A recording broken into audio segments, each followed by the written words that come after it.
Hello, my name is Marcus Hubbard. Welcome to Inline Skating 101. Over the next few minutes, I'm going to share with you some quick and easy tips to get you well on your way to skating. First off, let's go take a look at our skates.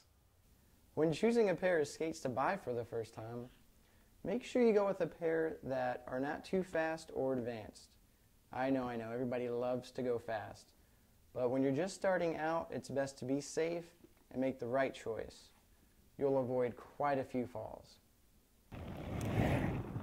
Well, we're almost ready to go, but first let's figure out where we're going to skate at. When choosing where to skate at, make sure the surface is as smooth as possible.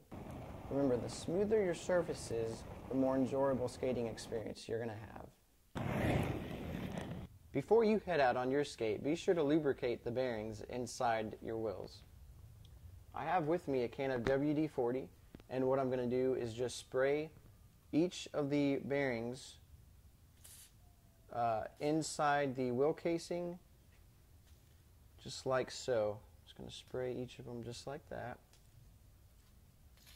The reason why we do this is depending on what environment you're skating in, dust, grime, and dirt can accumulate within the bearings, which causes them not to run as smoothly. Well, looks like we're all set to put our skates on.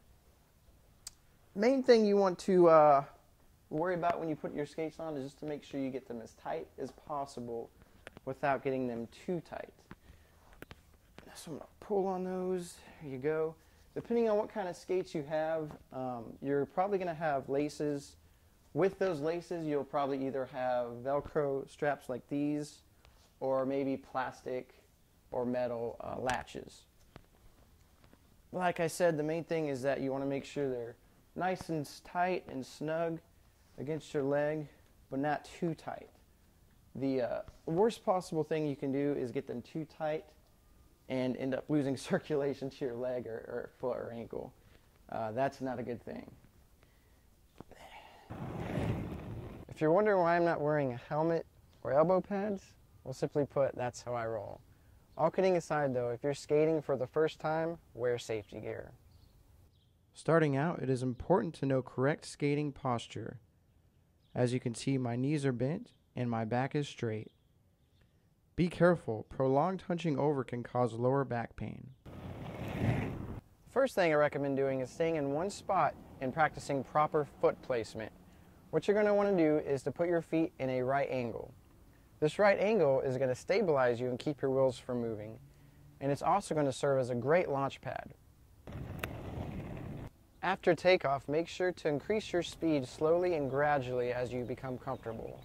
As you'll notice, your skates are going to go from a right angle position into a V shape as you start skating.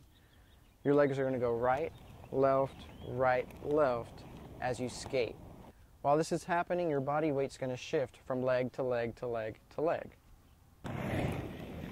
Whenever one of your skates is performing an action, the opposite skate is going to be your stabilizer. What do I mean by action, you may ask? An action refers to any time one of your skates is off the ground.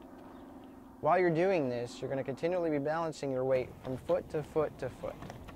That is the key in balancing. Now that we have that down, let's make sure we know how to brake. The most common type of brake is called a block brake. The block brake is located on the back of one of your skates. Now it can go from skate to skate depending on which one is more comfortable for you. Once you start skating, what you're going to do in order to stop is press down on that heel, which is going to then in turn rub that brake against the ground, causing you to slow down and eventually stop. An alternative way to brake is to utilize the right angle during mid-skate.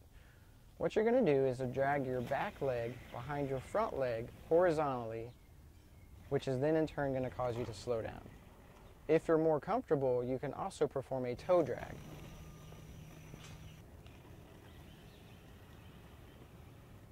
Now that we have the basics down, I'm going to show you my personal favorite move, the spin. The spin is a transition move between skating and stopping. When you're first thinking of how to do a spin, think of your skates as having to create a half circle.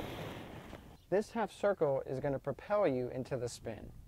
Like any skating move, start out slow and gradually increase your speed as you become more comfortable. Well, I hope you have found these tips useful. Remember, practice makes perfect. This has been Marcus Hubbard for Inline Skating 101.